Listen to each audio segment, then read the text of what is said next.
ما أجمل رجليك بالنعلين يا بنت الكريم، دوائر فخذيك مثل الحلي صنعة يدي صناع، سرتك كأس مدورة لا يعوزها شراب ممزوج.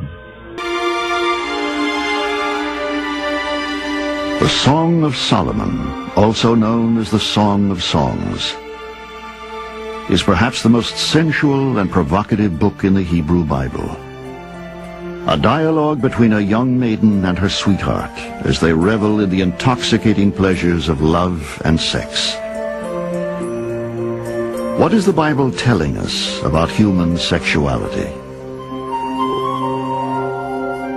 When you begin to look at the Hebrew of the song, you can understand why the rabbis and monks were busy fanning themselves as they read and translated this stuff, because it's pretty hot.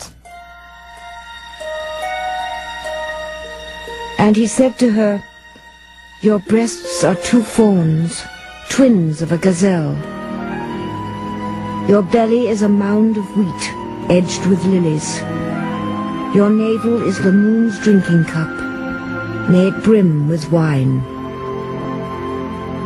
Song of Solomon 7:2. The lover says that his beloved's navel is like a goblet of wine. But when we look closely at the Hebrew, we find out that the anatomy that he is describing may be in fact a bit lower than the belly button.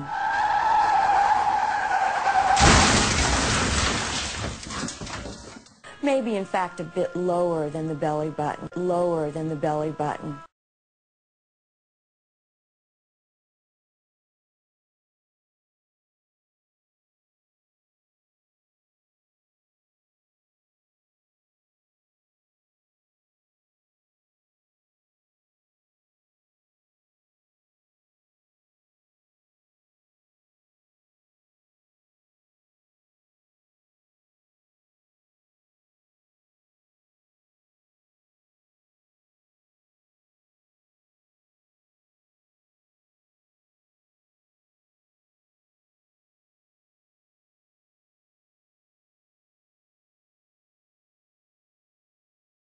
الأصحاح الثاني.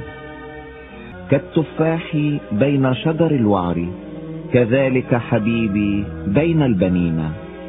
تحت ظله اشتهيت أن أجلس، وثمرته حلوة لحلقي، وثمرته حلوة لحلقي، وثمرته حلوة لحلقي، وثمرته حلوة لحلقي.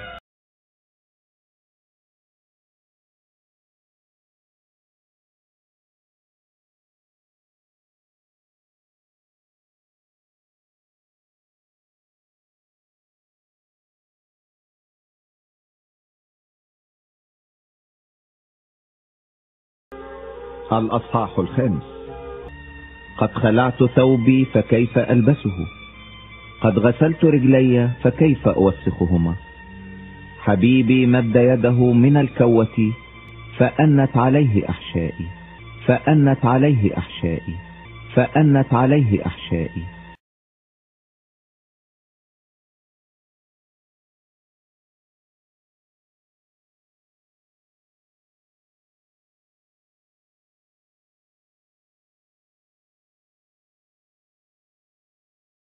الأصحاح الأول. سرة المر حبيبي لي، بين ثديي يبيت، بين ثديي يبيت، بين ثديي يبيت، بين ثديي يبيت.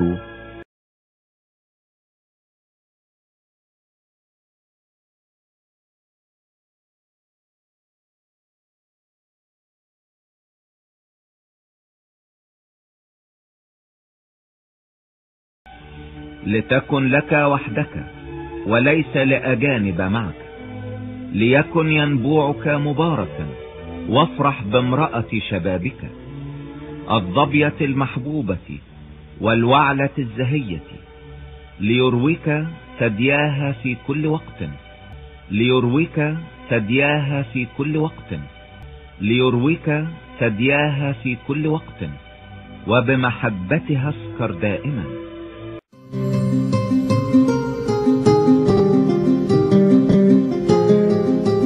And he said to her, O loved one, delectable maiden, you are stately as a palm tree, and your breasts are like its clusters.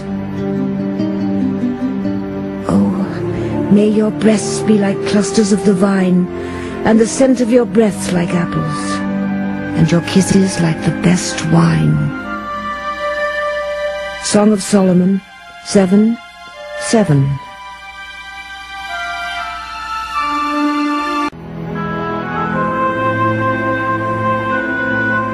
The explicit sexual nature of the Song of Solomon has troubled biblical scholars for centuries. How is the Song of Solomon accepted into the canon of Holy Scripture? Even as late as the 2nd century CE, there was a debate among the rabbis about whether or not the Song of Songs should be included in the Bible.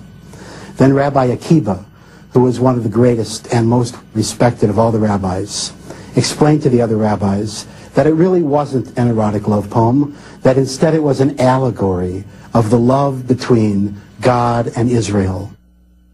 And then when Christians came along, they changed it, and they said, this is really about Christ's love for the church. So we've gone in every direction trying to make this not be about sex, when any teenager reading the Song of Songs can tell you exactly what this text is about.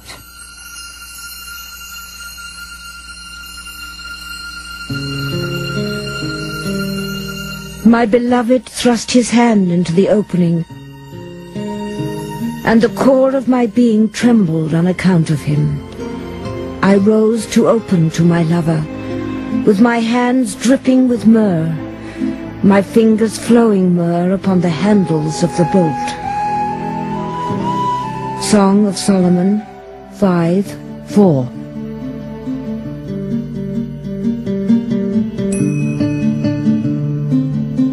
Is the Song of Solomon about God's love for Israel, or Jesus' love for the church?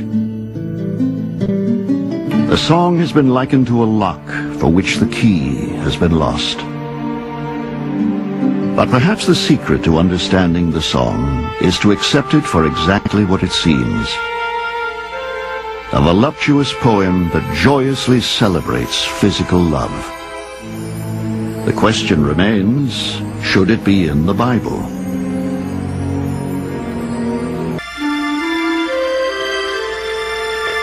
Perhaps, instead of being at odds with spirituality, the sexuality in the Bible is its most intense expression. The Bible is not only a mirror of life. It glorifies and sanctifies the passion from which all life springs. For like Adam and Eve, only in the act of love can a man and woman become one flesh.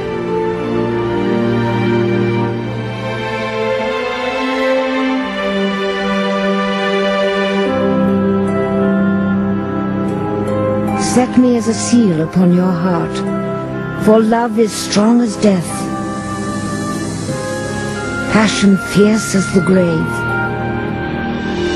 Its flashes are flashes of fire, a raging flame.